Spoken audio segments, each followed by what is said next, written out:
Jérôme Gosselin de l'Université de Bretagne occidentale qui va nous parler de reconstruction holocène du niveau marin relatif et modèle de réajustement isostatique. Voilà.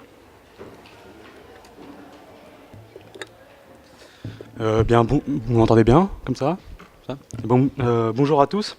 Alors, je vais prendre la suite de mes collègues qui ont présenté avec brio ce matin les moyens et les efforts de recherche qui ont été déployés au cours des dernières dizaines d'années pour l'observation et la compréhension de l'évolution du niveau marin, on peut dire récent ou actuel. Et dans sa conclusion, Benoît a parlé de la nécessité d'avoir recours à des échelles de temps qu'il a considérées plus longues, en faisant appel à des échelles de temps séculaires.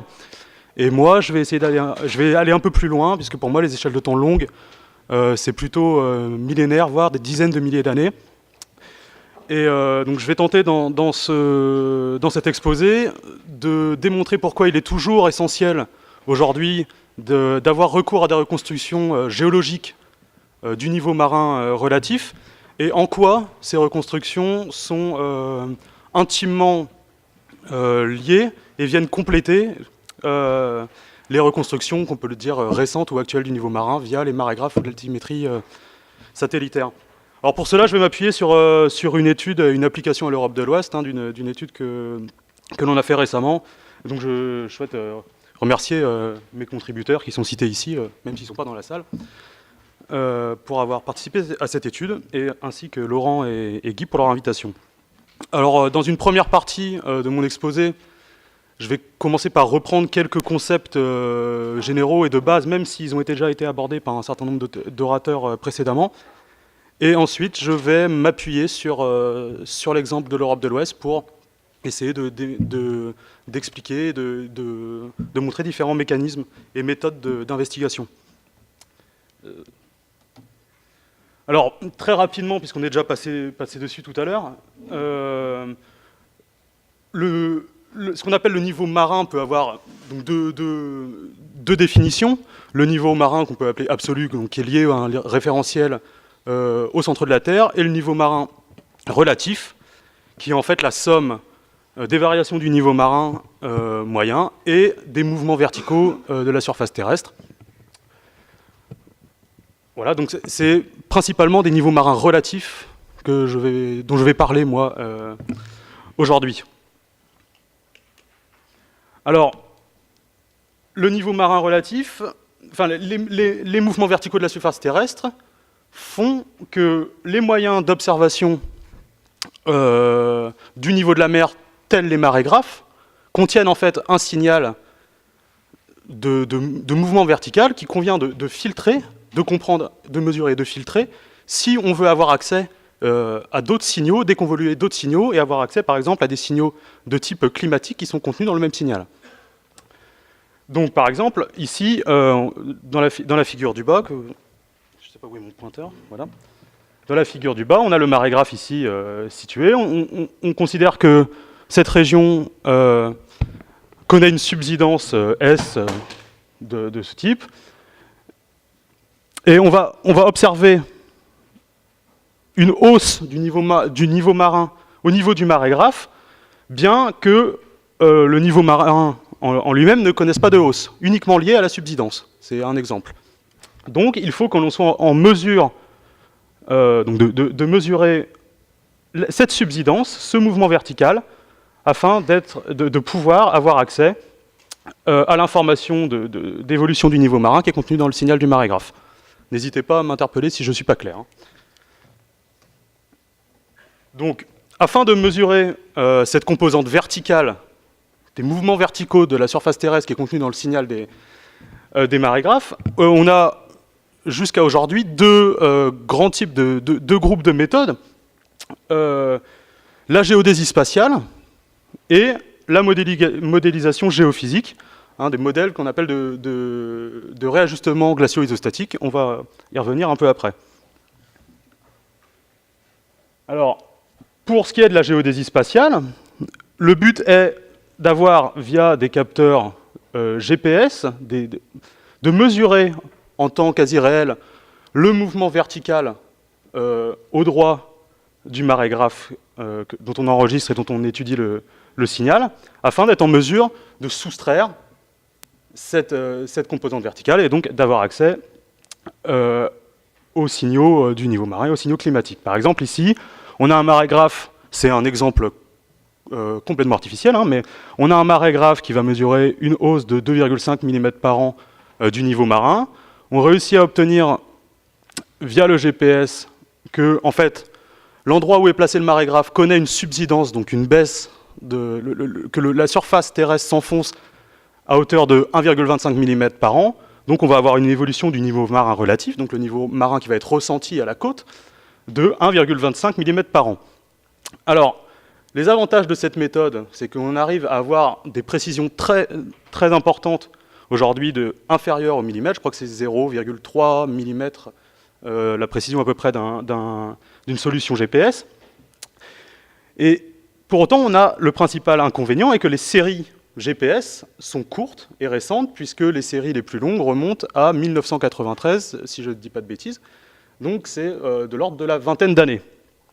Alors, travailler avec les GPS pose le problème suivant, c'est qu'on peut avoir un problème d'extrapolation d'une série de 20 ans sur du long terme. Qu'est-ce que représente cette série de 20 ans par rapport aux dynamiques à plus long terme, au temps temporel, et de quelle façon est-ce qu'on peut extraire des séries GPS la compréhension et les différences spatiales des mouvements verticaux, et donc du niveau marin.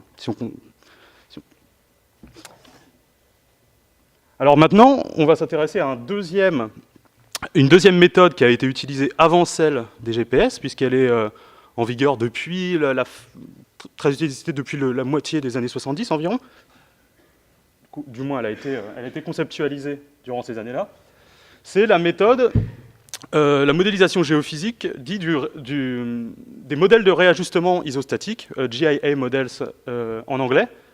Donc ce sont des modèles géophysiques qui simulent les interdépendances entre la fonte des glaces, donc la chronologie et l'architecture d'une calotte glaciaire qui va livrer un certain volume d'eau aux océans. Donc, et ainsi, on va obtenir une simulation de la remontée du volume des eaux océaniques en fonction du temps. Et d'un modèle qu'on va appeler modèle de terre ou modèle rhéologique qui, en fait, simule la configuration interne de la Terre qui va déterminer, en fait, les réajustements isostatiques. Donc, ce qu'on appelle l'isostasie, c'est les réajustements de la surface de la Terre en fonction de l'ajout ou du retrait d'une masse à sa surface. C'est-à-dire que quand on rajoute un poids, la surface de la Terre s'enfonce. Quand on l'enlève, au contraire, celle-ci se soulève. Et ces modèles vont nous permettre, pour une localisation géographique donnée, d'obtenir une prédiction de quelle devrait être l'évolution du niveau marin en cet endroit en fonction du temps. Donc, il faut savoir que ces modèles sont éminemment itératifs, c'est-à-dire que depuis les années 70, on s'attache à améliorer ces modèles et à les développer en les confrontant à des données de terrain qui sont indispensables pour le développement des modèles. C'est-à-dire que pour chaque localisation, on va avoir des reconstructions géologiques, on va confronter les prédictions des modèles. Si ça marche, tant mieux. Si ça ne marche pas, on va revenir au point de départ et essayer différentes configurations. Peut-être qu'il y avait plus de glace, moins de glace. Peut-être que l'intérieur de la Terre n'a pas les paramètres que lui on avait rentrés la première fois. Donc dans les modèles rhéologiques, j'insiste un peu, c'est un peu technique, mais ça peut avoir son importance pour la suite de l'exposé, on considère que la viscosité à l'intérieur du manteau de la Terre varie de façon radiale, c'est-à-dire que jusqu'à il y a 5-6 ans, on considérait dans les modèles qu'on avait des changements de viscosité qu'à partir de l'intérieur de la Terre vers l'extérieur, et non pas de façon latérale. Alors, pour illustrer et rentrer un peu plus dans les détails, je vais m'intéresser à ce qu'on a appelé, ce qui a été appelé dans la littérature aussi, notamment par Guy et ses collègues, l'énigme Brest-Newlyn. C'est-à-dire qu'on va s'intéresser à vraiment la pointe de l'Europe de l'Ouest, entre la pointe bretonne, la façade atlantique et le sud-ouest de l'Angleterre. qui étaient deux régions qui n'ont jamais été englacées au cours du dernier maximum glaciaire, qui étaient situées en périphérie de la marge occidentale du complexe glaciaire scandinave et anglais, enfin, et donc qui étaient ce qu'on appelle en position de bourrelet, c'est-à-dire qu'ils ont connu, suite à la disparition de la masse glaciaire, une subsidence liée au dégonflement du bourrelet périphérique de la masse glaciaire. Bourrelet, c'est comme quand on appuie sur un ballon, de chaque côté de notre main, on va avoir un petit bourrelet qui va se créer de façon très schématique. Donc ces deux régions sont très proches en termes de distance, 200 km, et on considère qu'elles ont connu une évolution du niveau marin relatif qui pourrait avoir été un peu différente, liée à la distance, à cette petite différence de distance par rapport au centre de glaciation, de l'ordre de 2 mètres maximum, d'après les premiers modèles qui avaient été utilisés pour cette région. Donc, l'énigme est la suivante, c'est que les solutions GPS, c'est d'après un papier de Santa Maria Gomez et collègues en 2011, les solutions GPS, donc ULR4 de l'Université de La Rochelle, observaient que le marégraphe de Newlyn et le marégraphe de Brest connaissaient une subsidence équivalente. Or, les données marégraphiques nous montraient que l'on avait des évolutions du niveau marin entre ces deux stations bien différentes, avec bien différentes, un peu différentes, avec Brest qui avait une évolution du niveau marin de 1,4 mm par an et Newlyn qui avait une hausse du niveau, qui connaissait une hausse du niveau marin de environ 1,7 mm par an. Donc, marge d'erreur comprise. Donc, si on tenait compte que ces deux régions connaissaient une subsidence quasiment équivalente, dès lors, comment était-il possible d'expliquer que ces deux régions connaissent des évolutions du niveau marin différentes? Bon, ça c'était au début de la préparation de mon exposé. En fait, il se trouve que très récemment, il y a une autre solution de GPS qui montre qu'en fait, le sud de l'Angleterre, Newlyn, serait susceptible de s'enfoncer à une vitesse de 0,21, plus ou moins 0,13 mm par an, et Brest serait susceptible d'être quasiment stable, c'est-à-dire de ne plus connaître de subsidence, ou alors une subsidence de moins 0,02, plus ou moins 11 mm par an. Donc là, si on tient compte des marges d'erreur, c'est pareil, on n'est pas tout à fait en mesure de dire si ces deux régions ont vraiment une subsidence différente, ou si elles connaissent la même subsidence. Donc, à partir de cet exemple sur l'évolution du niveau marin récente, à partir des données de marégraphe, je vais essayer de remonter un peu dans le temps et de voir est-ce que l'on a des indices géologiques qui pourraient nous montrer que ces deux régions aient pu connaître des évolutions du niveau marin différentes et puissent toujours le connaître aujourd'hui. Hors influence climatique, je l'entends. Donc pour cela, on a travaillé récemment sur la pointe bretonne et on a travaillé à reconstruire une évolution du niveau marin relatif à partir de données géologiques. Ce qu'on appelle des données géologiques, c'est en fait des données de marées maritimes des derniers millénaires. Donc je crois que c'est Benoît qui en a parlé tout à l'heure. Donc des marées maritimes qui ont enregistré une évolution de leur environnement, de la tourbière jusqu'au marais, on est passé dans un lagon, enfin voilà. Et donc à partir de ces données de carottage qu'on a fait dans les marées maritimes, on a été en mesure, via l'utilisation de la microfaune, donc des différents assemblages de petites bêtes qu'on peut trouver dans les vasières, ou d'indicateurs de géochimie, de démontrer et d'obtenir des informations sur l'évolution du niveau marin au cours des derniers millénaires. Donc je ne rentre pas plus dans les détails, c'est juste pour vous montrer un exemple de type de données qu'on pouvait obtenir avec une carotte ici, des dates au carbone 14, et on obtient ce type de résultat. J'oubliais, il y a un point important, c'est que c'est ce qu'on appelle les points dits de base, qui ne peuvent pas avoir connu, qui sont situés à la base de la séquence stratigraphique, et qui ne peuvent pas s'être enfoncés avec le temps, quand on leur a ajouté des sédiments au-dessus. Ça, c'est un point assez important. C'est un peu technique, mais c'est un point assez important. C'est-à-dire qu'ils sont situés tout en bas, sur une surface incompressible de type bedrock, sur du caillou, mettons, et que quand on leur ajoute du sédiment au-dessus, ils ne peuvent plus s'enfoncer avec le temps. Alors que des points situés au milieu de la colonne sédimentaire, comme celui-ci, étaient peut-être situés, au moment de leur dépôt, 2 mètres au-dessus. Et quand on a ajouté des sédiments au-dessus, ils se sont enfoncés. Donc ils sont susceptibles de nous livrer une information un peu erronée de l'évolution du niveau marin par la suite. Donc on obtient la courbe suivante. Donc voilà pourquoi j'insistais sur les points de base. C'est que les points de base qui sont les plus fiables sont les points cerclés en gras ici. Et donc ce que l'on observe, c'est que d'une manière générale, on a une remontée que l'on pense avoir été continue au cours des derniers 8 millénaires en Bretagne occidentale, avec des inflexions du rythme de remontée autour de 6000 ans avant aujourd'hui et autour de 5000 ans, et une évolution qui est bien moins bien contrainte, comme vous pouvez l'observer, pour les derniers millénaires, due à l'absence notamment de ces points de base et à la difficulté que l'on a eue à les retrouver dans nos stratigraphies. Donc le plus important, c'est cet amortissement du rythme de remontée entre, disons, 8000 et 5000 ans avant notre ère, et une remontée que l'on imagine continue suite à la cessation d'ajout d'eau aux océans globaux, après 4000 ou 2000 ans BP, selon les simulations et selon les données. Alors maintenant, on compare ces données que l'on a obtenues en Bretagne aux données d'évolution du niveau marin relatif au cours des derniers millénaires environnantes.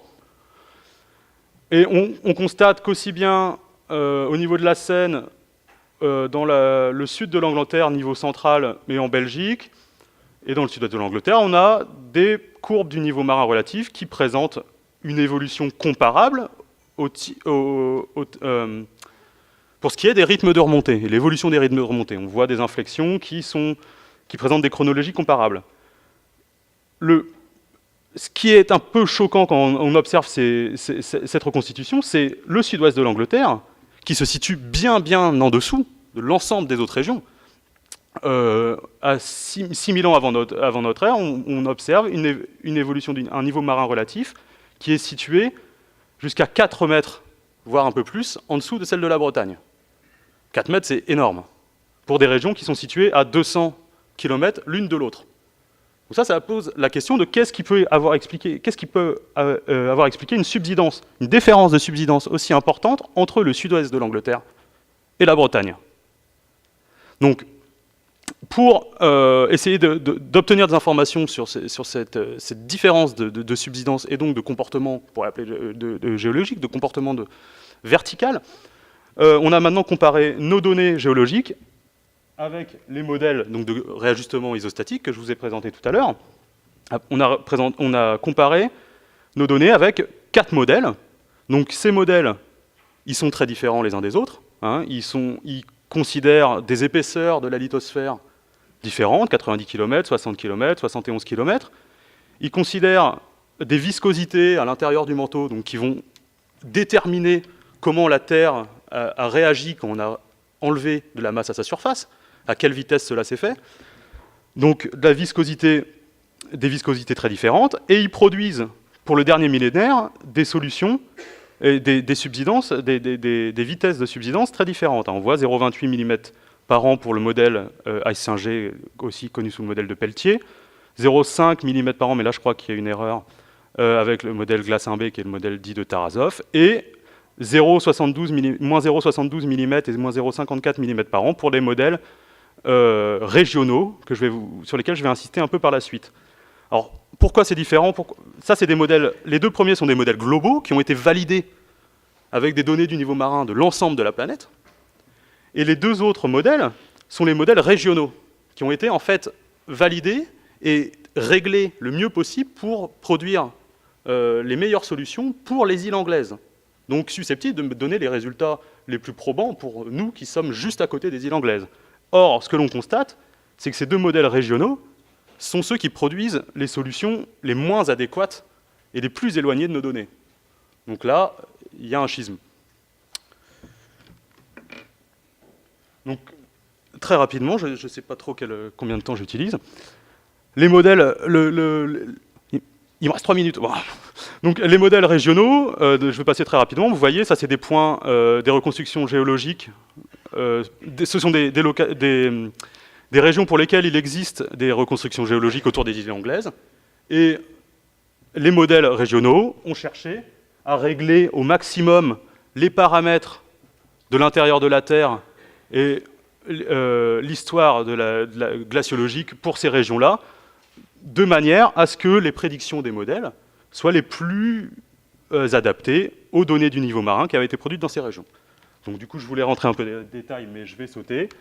C'est des modèles qui ont réussi qui sont un peu différents au niveau des paramètres géologiques qu'ils utilisent, et surtout au niveau de l'histoire glaciologique, d'architecture et de la fonte des calottes britanniques et scandinaves. Donc, quelles sont les raisons?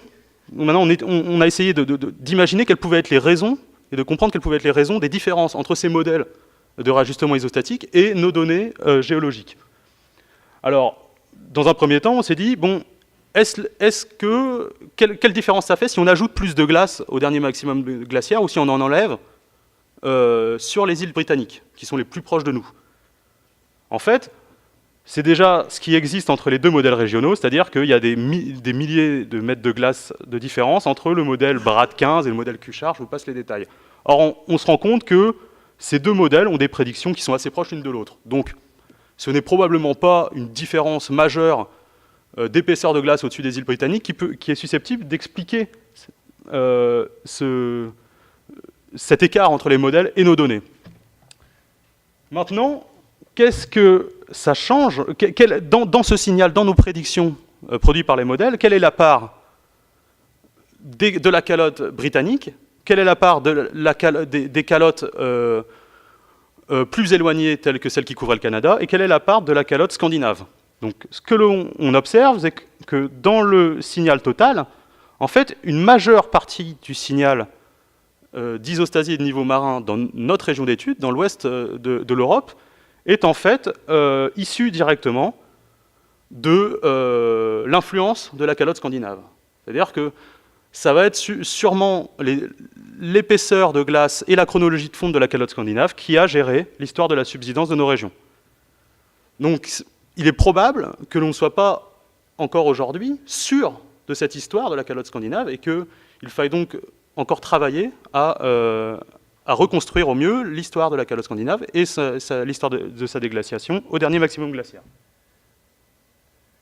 Et maintenant, je vais accélérer. Quelle est l'influence des paramètres rhéologiques? Donc, quelle est l'influence de la viscosité et de l'épaisseur de la lithosphère à l'intérieur de la Terre?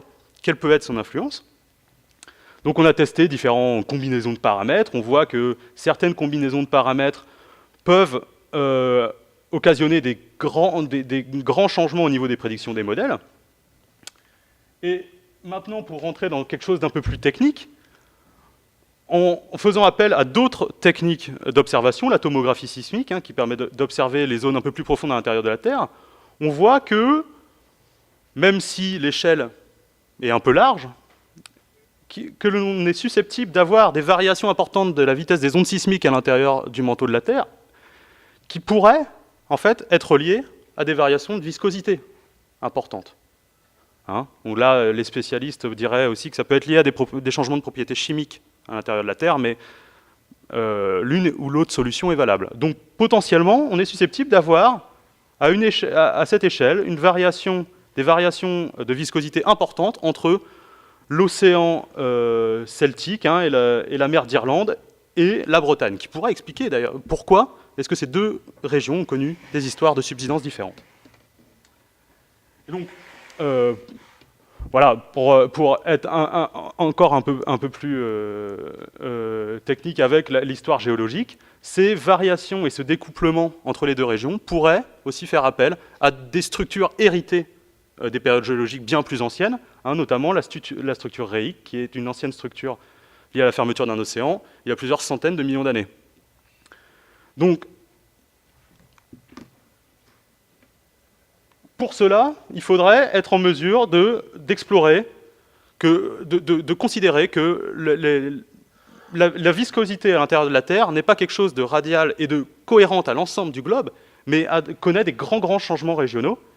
Et donc, il faudrait passer à l'utilisation de modèles qu'on appelle 3D, qui explorent les variations latérales de la viscosité du manteau, afin d'être en mesure de comprendre mieux l'histoire de la subsidence dans les différentes régions, même proches, et de pouvoir être en mesure de comprendre où on en est de ces histoires de subsidence ou de soulèvement, hein, donc ces histoires de mouvements verticaux du manteau, pour pouvoir aller un peu en avant de quelles pourraient être les évolutions futures et quelles sont les dynamiques qui expliquent aussi les évolutions actuelles du niveau marin dans ces régions. Alors, pour conclure, et j'espère que je n'ai pas trop dépassé le temps,